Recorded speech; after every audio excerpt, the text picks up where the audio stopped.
So we really quick rearranged the stage. As you can see, we will have 4 guests up here. It's going to be a pretty exciting panel about social media. Social media seems to be kind of old news, but it had changed a lot in what's happening in the world. And we learned a lot about the refugee crisis thanks to social media that the normal news might not have covered.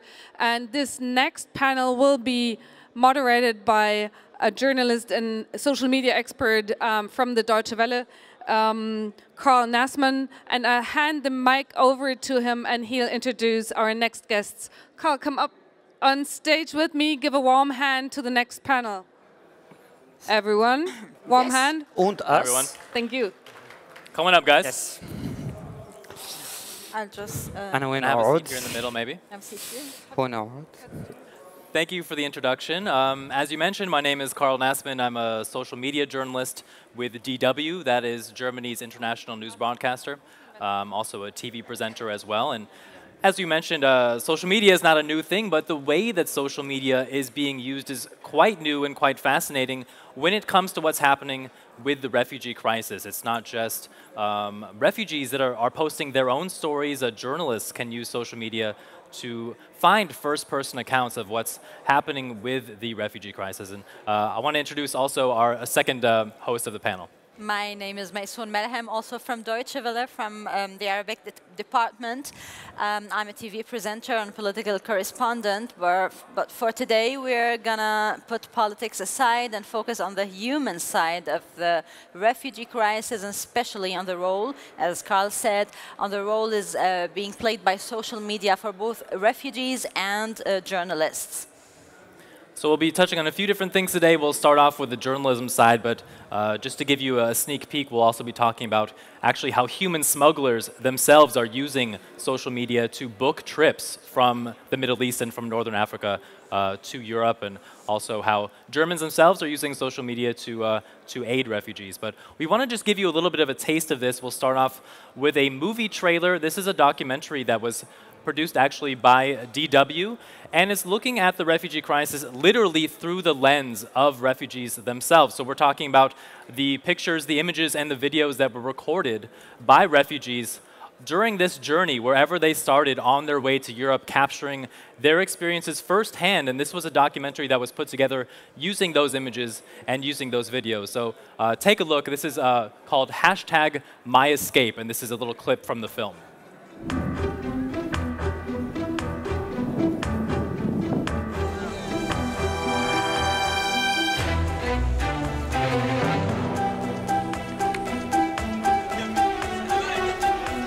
First-hand accounts, moving stories of the battle to survive,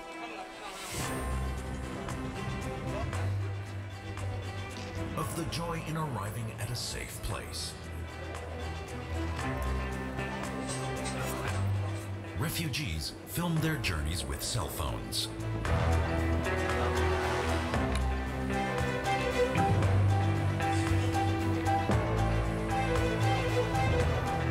Dramatic images, an exceptional documentary.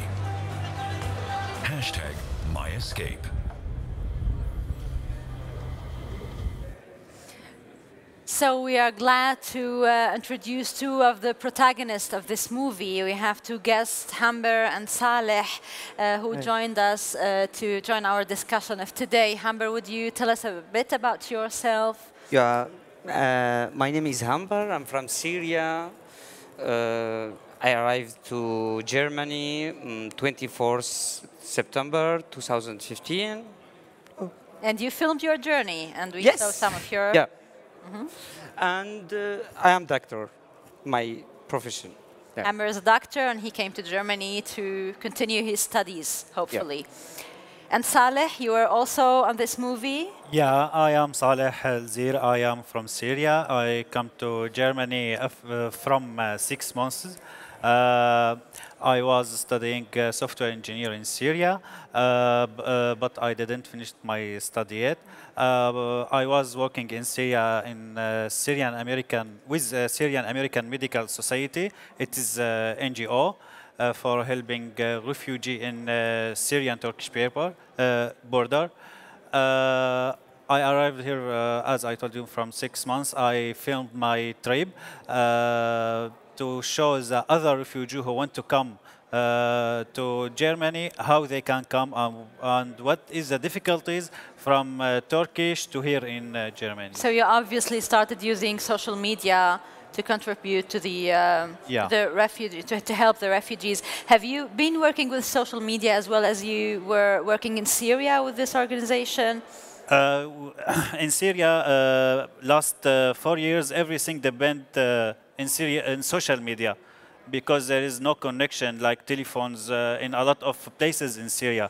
So we use networks from Turkish, and we use it in Syria, especially the cities that's near from the Turkish border. So we use the social media to connect with each other in everything.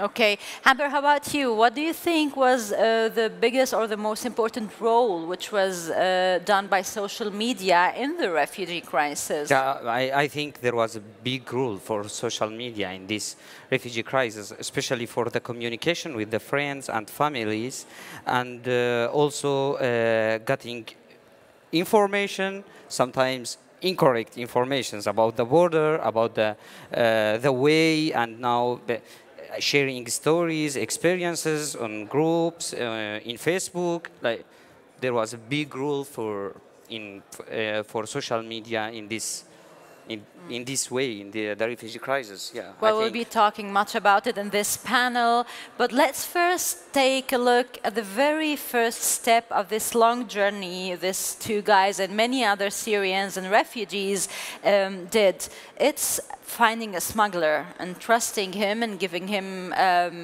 maybe the last penny of your savings, even before he takes you to the other side of the sea. Does this contact happen on social media? We try to answer this question through this presentation.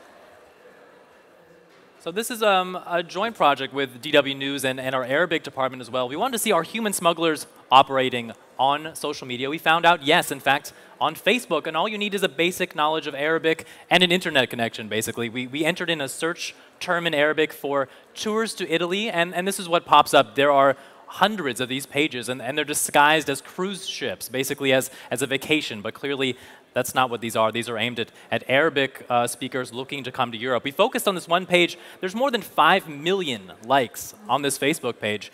And it really shocked us how these human smugglers are operating in the open. And take a look at this public post. It's posting the very next journey. It says leaving Monday from Libya to Italy. It listed the number of passengers and even gave a phone number to contact. So we decided, hey, let's make contact. Let's see what he has to say. We actually contacted him on Facebook. We used a fake account saying basically we had a nephew that we wanted to send to Europe. And he said, well, his name was Omar. He said, I've done this many times before. Just from the route from Benghazi to Swara, that's a land route. It would cost around $800. If your nephew's ready, go ahead and contact me. And even on these sites, they give you some tips for what happens when you arrive in Germany. This is a video showing you how to book a train ticket in Germany once you arrive. So there's lots of different services that some of these Facebook pages offer. One of them even posted a picture of a compass and a GPS or a satellite phone saying, when we asked, how safe is this journey going to be? He said, well, we'll take a look. You know, that we have all of our boats are operating with a compass, with a GPS, with a satellite phone. And, you know, if your nephew is scared, we'll just hand him the phone. He can always call you on the way. And of course, we know through reporting that these journeys are not very safe. They don't have these sorts of services. There often is no captain. They're just pushed into the sea, essentially, to fend for themselves. So these are some of the things that we found. And what really was interesting was how openly a lot of these smugglers were operating online. You could just search for something, go to a public Facebook site, and find the information that you wanted and that you needed. And you could even directly contact some of these human smugglers. We did this investigation last summer, and I think that it's a different environment now, given some of the crackdowns that have been happening with human smugglers, particularly in Libya. We did a similar search recently, and there were far fewer pages that we were able to find. So it could be that they've shifted, that they've become a little bit more private, or that they might be operating slightly differently. So we want to ask our panelists, you know, first off, how did you end up contacting your smuggler when you made your trip? First of all, I read a lot of stories of previous refugee who come here to Germany, and I asked him about how they find the smuggler, and I've asked him to give me the number or the way to get contact with that smuggler, and how they trusted in that smuggler, because we have to give him money. We have How much to money go did with you him. pay? How much money was it? For one person, I paid $1,000 and 200. $1,200. $200. And it started with a phone number, basically. How did you use a messaging app to contact the smuggler, or did you send an SMS? How did it work? No, I called him directly. Okay. All of smugglers dealing with mafia or mafios, they have weapons, they have a lot of things. So first, we have to be trust with him, and we have to know how to be trust with him, and how to give. Can we give him money? That's it. Yeah. How about you, Hamber? Did you find him through social media? No, I think nobody can trust smuggler from social media. It's more than advices from relatives and who had experience with this smuggler. But keep in touch and chatting with the smuggler, yes, in social media. But the first meeting, it's no. How was your first meeting with the smuggler? Relatives, from my cousin. Just he told me that there is a smuggler, a good smuggler, and also we have now relatives now in Europe, and he has they have a good experience with this smuggler, and it's okay. And he by gave you advice. the phone number, and you started texting him. No, calling him. Okay. Yeah. But you told me that you use, or many use, the social media and exchanging information. What kind of information were you guys exchanging in the social media, if not about smugglers? The information, it's about the the road from Turkey to Germany. Like in my time, the Hungarian government decided to shut the border between Serbia and Hungary. This information, we got it from social media, from Facebook and Twitters and this social media. Yeah, it's about all the informations about the way we got it from the social media. From Turkey, or maybe from Greece to also Germany. Serbia, Macedonia. Yeah. And you mentioned this aspect of trust. How do you know if you can trust a human smuggler that you end up contacting? I mean, you mentioned that you might correspond using a chat app or sending text messages. I mean, is that a way that you would establish trust with one of these smugglers? No, for me, in my opinion, I had to know more about this smuggler and more experiences other people with this man, and not like from the social media. I cannot trust smuggler from the social media. So, LA, did you end up trusting these guys, or? Yeah, for me too. I asked a lot of people who tested that smuggler. What their opinions about that smuggler? Is it really good or not? I had a lot of numbers for smugglers. I asked the people who made that journey before me, which one is better and which one is more trusted. So social media is obviously not only, and maybe not about finding a smuggler, but finding the good information, the good piece of information which might lead you through your way. It's also about helping you find some of your dear ones who you were maybe got separated from through your way from Turkey or from Greece to Germany. Here we have some examples from our DW reporting about people who were reunited with the help of social media. They were reunited with their family members after having lost them on the way. This first picture you're seeing here is called Trace the Face. It's a Red Cross initiative. And this is where you can post a picture of yourself if you might have been separated from your family or friends, or post a picture of those lost family members. And it's all done anonymously because it may not always be safe to post personal information if you're fleeing perhaps from a government or you have something that's dangerous. And there's such a demand for this service that we're seeing do-it-yourself Facebook pages popping up for this. You can see here if you've lost your family or someone you know, then send us your request. And there are hundreds of these cases. You can see names, information, pictures of people where we last saw this family member or friend, and have you seen them? And you actually see in the comments people responding. We found a success story, in fact, looking on social media. This is a family that was separated because of human smugglers in Hungary. They lost their father. They posted on one of these Facebook pages, and the very next day you can see this post here, a picture of the family being reunited in the train station in Budapest. So there are some success stories. It is really a powerful way of being able to tap into some of these networks and send the message out. And what we're discovering is this is almost like the digital version of missing persons flyers. You might go post this in a common space in a public area, but using social media, using Facebook, perhaps using the Red Cross service, you can reach many, many more people across regions, across languages, and get this word out there, and you'd really be surprised about how strong these networks are of not only the NGOs and the nonprofits, but also refugees themselves. So I want to throw another question at you guys. I don't know which one of you wants to answer, but have you had a personal experience with being separated from a family member or friend, and then how did you end up contacting them? Yeah, I separated from my wife when we arrived to Greeks, but we chose that because we need to arrive to Germany. We don't need to choose another country from Europe, just Germany.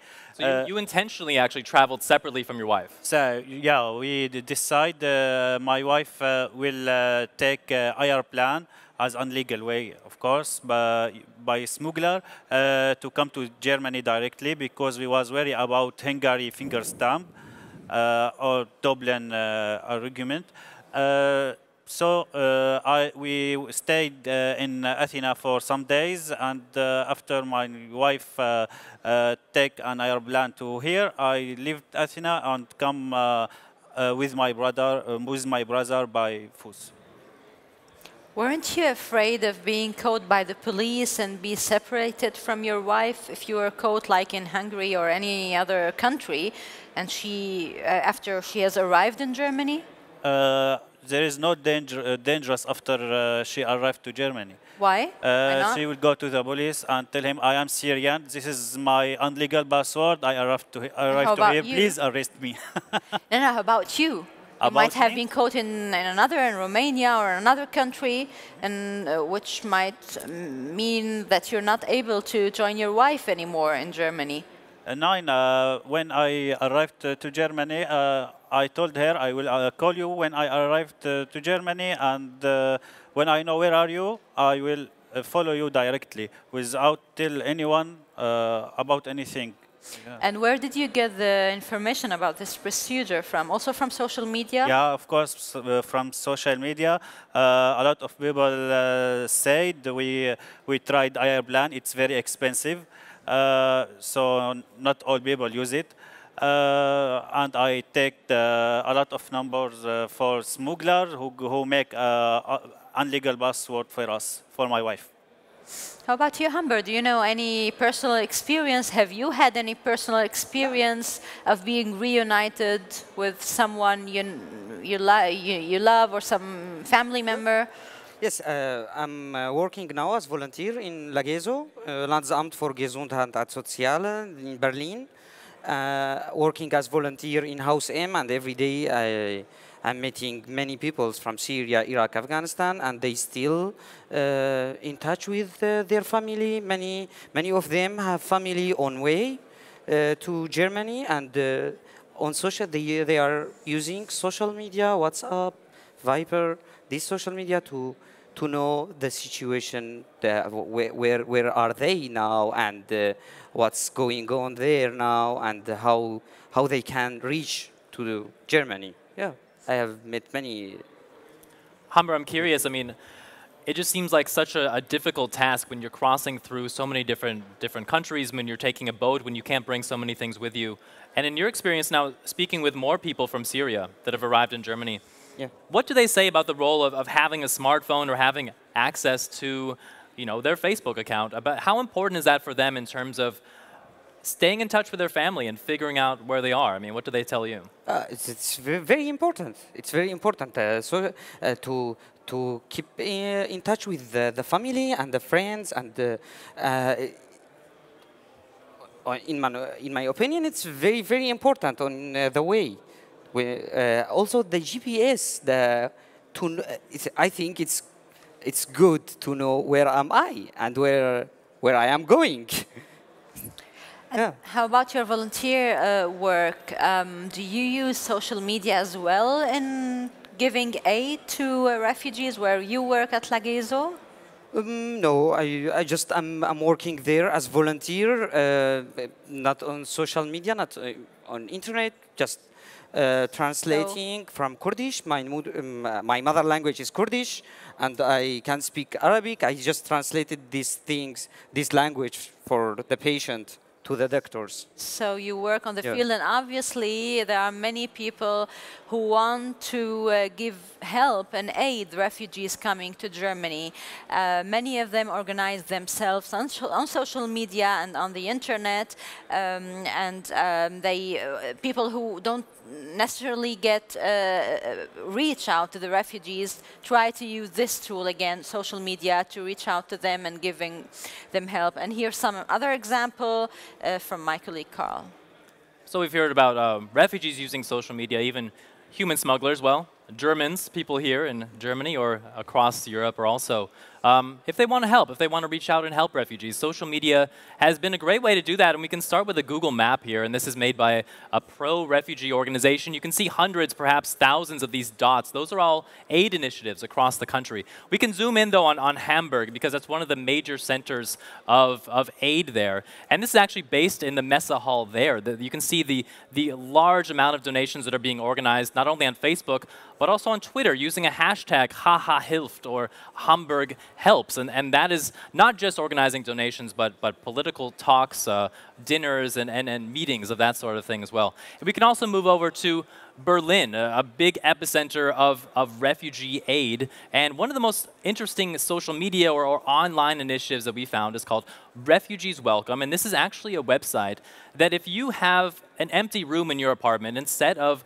bringing in another roommate, you actually bring in a refugee. So that way they're not living in an asylum center, they're not isolated. They're actually living with a German family or perhaps a couple of college kids. In fact, this was started by a couple of young Berliners. That way you can learn German, you cook together, there's a cultural exchange happening. And this is all being done online on a website, organizing ways of bringing people into your apartment. It's not just these examples we found. Facebook sites organizing maybe a neighborhood barbecue that were welcoming refugees to the neighborhood. And again, we did this report actually late last summer, and clearly the political climate is shifting in Germany as it is in Europe and as it constantly is shifting. But we're still finding lots of different organizations and different ways of helping refugees using social media as a catalyst. And of course, a lot of it becomes more hands-on from there. And so, in fact, we actually have an example of someone that's living with a German family. Is that correct? Yeah. I'm living with a German family, but I didn't get in touch with this German family from social media because he was a man who are working for helping refugees in Greece, and I have met him in Athena. And he gave me his phone number and said, when you reach to Germany and you have problems, just call me. And when I reached to Passau, I had problems. The camp was... What kind of problems? The camp was very crowded without any... just two toilets for a huge number, and I called him, and he said, you are very welcome to live with me and my family, and now we prepare a room for you. And for 5 months I am living with Deutsche Family. Und jetzt kann ich ein bisschen Deutsch sprechen. Pretty good. Not bad. How has that experience been, just out of curiosity, living with this family? I mean, you've been learning German, clearly. German, and they helped me a lot. They are very nice, lovely people. They helped me by many things like Deutsch course and how the asylum proceedings, everything, everything. And they give me love, the big thing, and they give me the energy to help the people in Lagezo. I think my situation is better than many refugees in Berlin. They give me this energy to help to work as volunteer in Lagezo for about 4 months. Yeah. How about you, Saleh? Do you live with a German family together with your wife? Or No, I am live in a small house with my wife and my little brother. All of our neighbor is Arabic, Arabic people.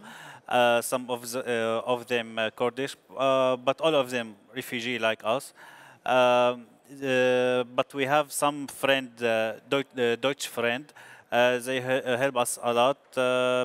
My Deutschen friend help me to find my university, help me to register in that university, help me to find cheap furniture to buy. They always help me and call me to find my things. Yeah. you once told me that there are some Facebook groups and pages which you post sometimes, where you post some question or something to be translated. Could you tell us more about it? Yeah, there is two groups in most two famous group is in Arabic كراجات المشنططين أو the Which means bus something garage like أو bus station for homeless. yeah, that page responsible about refugee who want to come from Turkish to Europe. They give him advices. They draw the way for him. And there another group called also in Arabic بيت سوري في ألمانيا or Syrian home in Deutschland. That group responsible about people who is already live in Germany and need help, like translating some post paper, like if we want to ask about cheap clothes, from where can I buy cheap clothes, name of market, how can I find Dutch course, how can I learn something about law in Germany. That group give us a lot of help. It's easier than going to organization and make an appointment with him and ask him. That group don't need that time. And most of the members in these groups are Syrians living from Germany, like Yeah, most for of them Syrian living in Germany. They help each other a lot and give the advice for each other. I'm curious, so you mentioned that these are Facebook groups apparently created basically by other Syrians, right? I'm curious how they were organized or how these groups came to be to offer help to each other. Most of Syrian newcomers have a lot of time. So they always use Facebook and social media as a whole. So when you post your question in that group, you will get the answer after 2 or 3 minutes. A lot of 2 minutes. answers. Okay. Yeah, and a lot of people who want to know the answer. Not just people who want to answer you, but also you will find some people who want the same answer that you need. Yeah. And what do you know? Have you also, Hamber? How do you use social media in terms of this idea of keeping in touch with people back home, or once you're in Germany, maybe looking for advice or looking for help? More for news from Syria. I'm now using the social media more for this issue. The news from Syria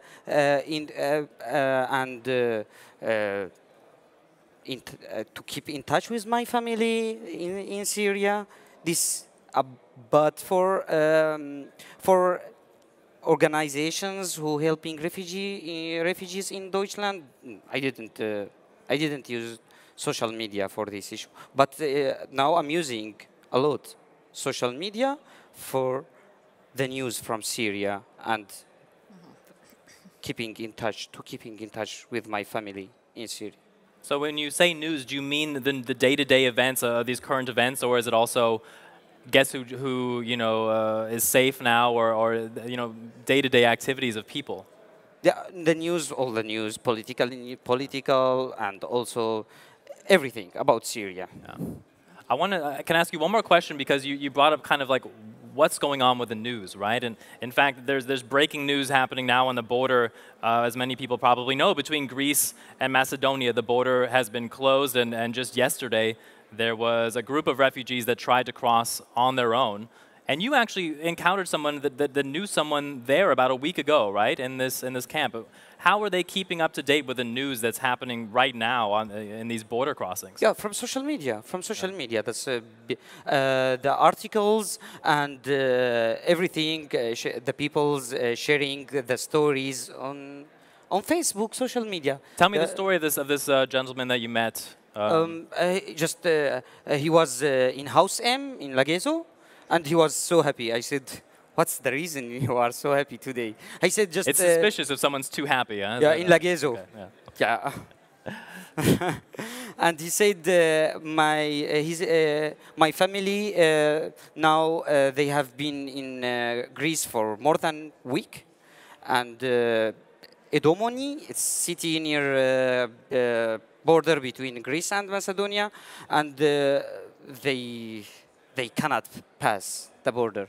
But today they could pass, and now they are in Macedonia. He was in touch with them by social media, by WhatsApp, just messages by WhatsApp. Yeah, this is his story. 5 minutes in House M. Yeah. Saleh, you told me about another kind of help which you might get from the social media, especially from this group, Karajat Shantatin, or bus station of the homeless. Many of the boats which leave the Turkish coast post some of the pictures or their location in the sea. Yeah. Have you had this experience? Yeah. Tell us about it. There is that people who want to cross the sea by that small boat. They put their location after in every 5 minutes, and some people follow there in that group. When they disappeared or when some problem happened with them, they call the police or call someone, some NGO to help them. They say that there is a boat, we must follow that boat, but there is a problem with them, please help. And that's always success. So this is something which succeeds all the way. They just, when the boat disappears, the other people, the other members of this group start calling the coast guards of Greece, maybe, and or Turkish, or Turkey, so the boat doesn't sink and the people can be rescued. Yeah, exactly. Well, let's give our audience a chance to ask questions if they have any. Anyone who has a question for our guests, please raise your hands. Yes. Do we have a microphone? Do we have a microphone? Yeah.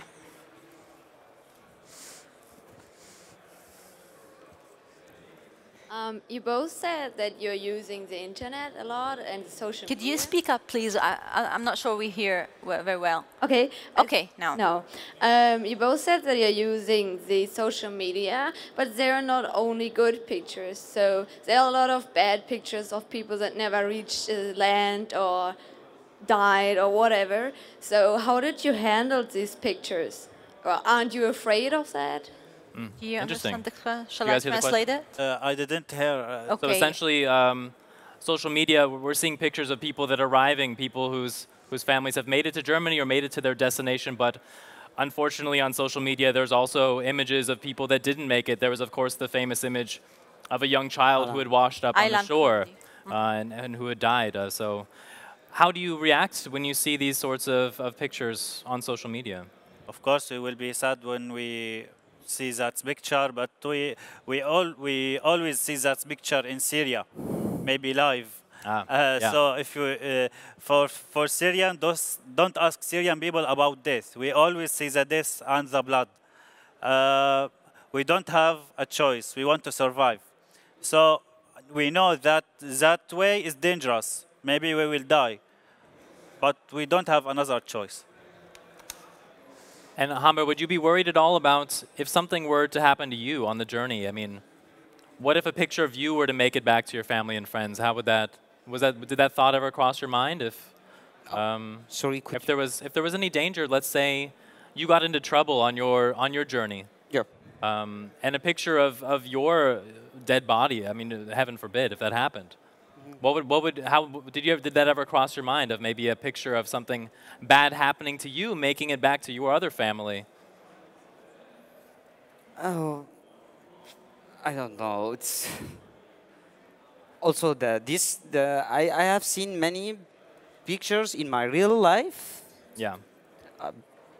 Also, like I don't know if anybody heard about Caesar photos, about the peoples who have been killed by torturing in secret services in Syria. About 11,000 people has been killed. I have seen these photos in real life. I was in secret prison. I have these photos. I don't know my family.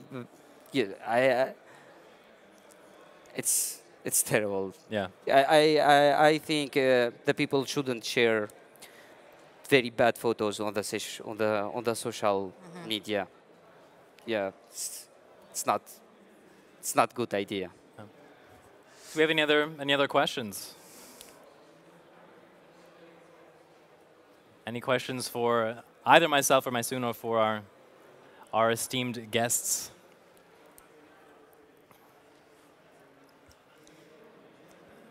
Well, we actually have another way that social media is being used, and it's kind of an interesting one, so we definitely want to get to that because we still have a few more minutes here. And the question is, what can Google tell us about the refugee crisis? And it may seem like a little bit of a strange question, but in fact, we were doing some research and some reporting on the refugee crisis, and Google was a really effective tool, actually, for just essentially taking a pulse of what's going on in different regions. And this was some of what we found in our report. In fact, in terms of knowing what's happening in Syria itself, we can find that out on Google. And in fact, these are two of the top search terms, in October 2015 on Google in Syria. And as you can see, the first one is asylum in Germany, and the second one is immigration to Germany. So a very clear idea there of what questions people have and what people are looking for. And we can also see what's going on with people here in Germany. What are they asking about when it comes to the refugee crisis? You can see it's a mix. Some people asking, how can I help migrants? And the last question there, what will happen to Europe if this refugee crisis continues? So an interesting mix there. And in fact, you can even use Google to try to figure out, okay, what countries are searching for immigration to Germany? Who might be coming next? Who's looking at this process? And the top countries are no surprise. Syria, of course, Iran, and you saw Afghanistan is the #1 country in terms of searching for immigration. But there's some countries you may not expect. We can move across the continent of Africa. The Gambia is actually #4 in terms of the most search over an entire year period, 2014 to 2015. It's #4. A couple other countries on that list that you don't really hear about a whole lot. Sierra Leone is in the top 15, as well as Madagascar. And so these are people searching on Google for immigration to Germany. And these are some of the top countries. So Google can really give you a way of looking into other regions. It's not maybe just the countries that you hear about, Syria, for example. It could be all the way in Madagascar. And of course, this is just a Google search, so we can't say one way or the other, right? But it's essentially, it's taking a pulse of the region and seeing, all right, well, what countries are looking for this? What countries may be on the horizon for the EU and for Germany? What countries are in need of help, and where might the next wave of migrants be coming from? So an interesting tool there, and that's just something we were able to find from looking at Google. And that leads into the next question, and we can ask... Hamber, maybe, did you search on Google, or how you decide to come to Germany? Why Germany? Yeah. Was it a Google search? Yeah, or? no. For me, there are two reasons. The first one I know that many information when I was in medical school in Damascus, also before the revolution, before 2011. I know many information about the medical system in Germany, and the Germany is easier than other European countries for Syrian doctors to complete the specialized, to make approbation and complete their specialized, easier than England, easier than France, and easier. This one, one big reason. And the second one, I want to learn more about the German experiences. The Germany as a country has a big experience for the German people rebuild almost destroyed country after the Second World War. I want to learn more about this experience. As a Syrian guy, I am so interested in this experience. I want to learn more about. I want to learn more from German people. What would you like to learn about the experience of rebuilding a country since you've migrated to Germany? You're not going back to Syria, right? No, no. So I'm looking forward to return to Syria, but I don't want to put myself in this presence that after 2 years, maybe I can return to Syria. I want now have a real life. I want to be active. I want to be one of this society.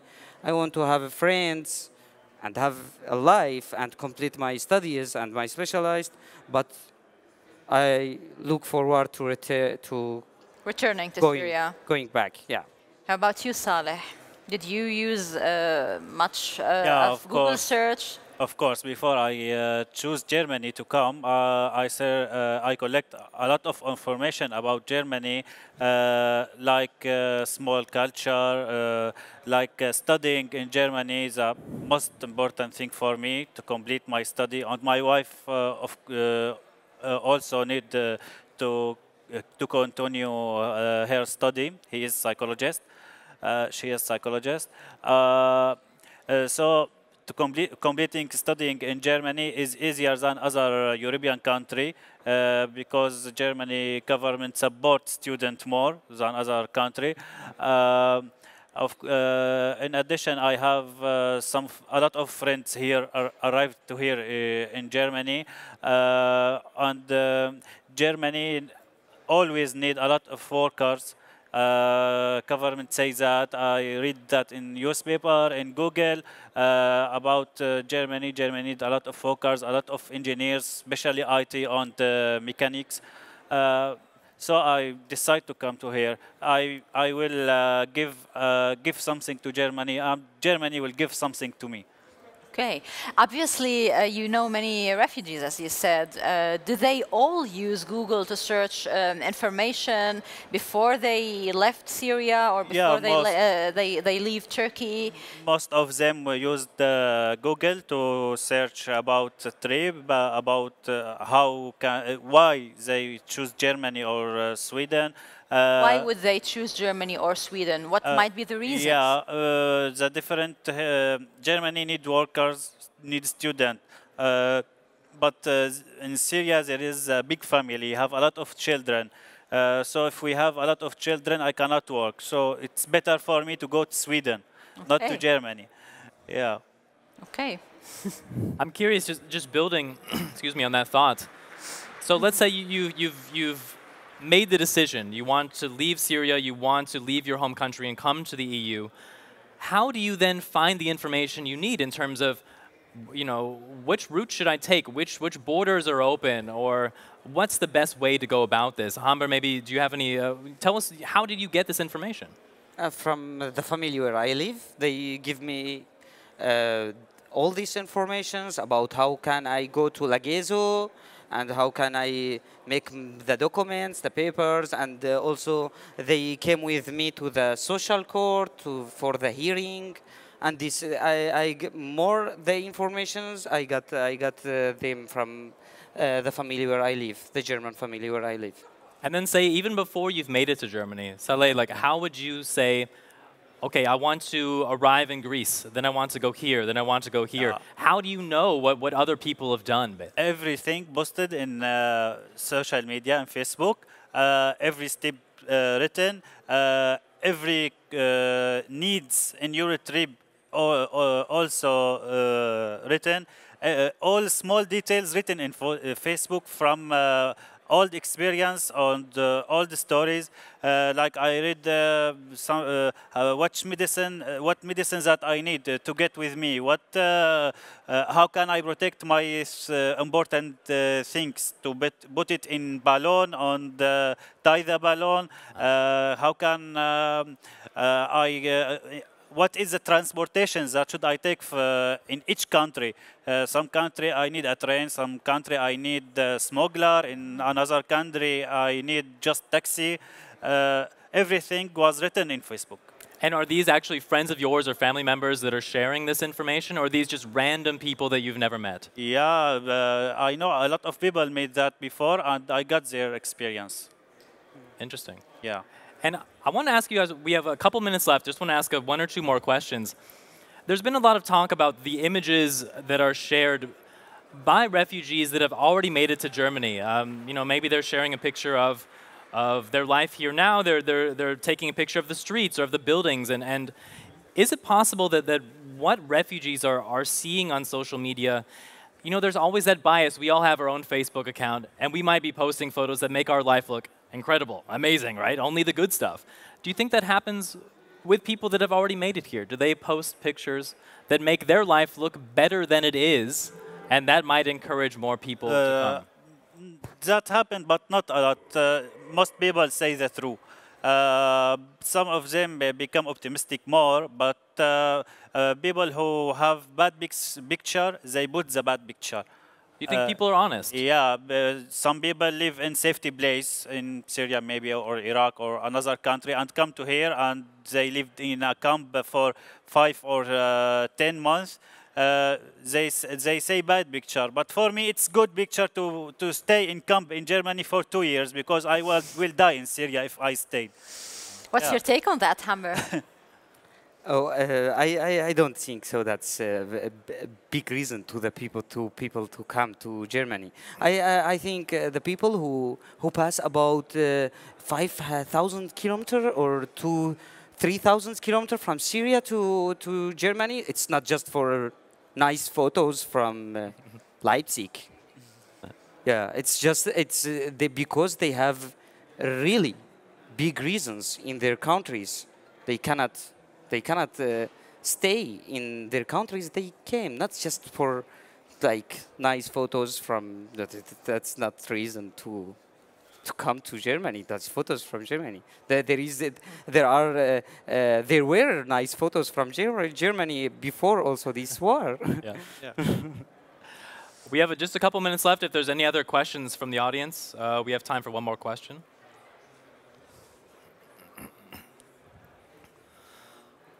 Well, in that case, we'd like to thank our panel. Can we have an applause for Saleh and Hamber for being here with us tonight? Thank you so much. Thank you. The documentary that you saw at the beginning, it's called #MyEscape, and you can find that on DW or go to our website. That's dw.com, and that is the documentary featuring their experiences on the way to Germany, as well as dozens of other people, and you can see their journey through their own footage and their own images from their smartphones.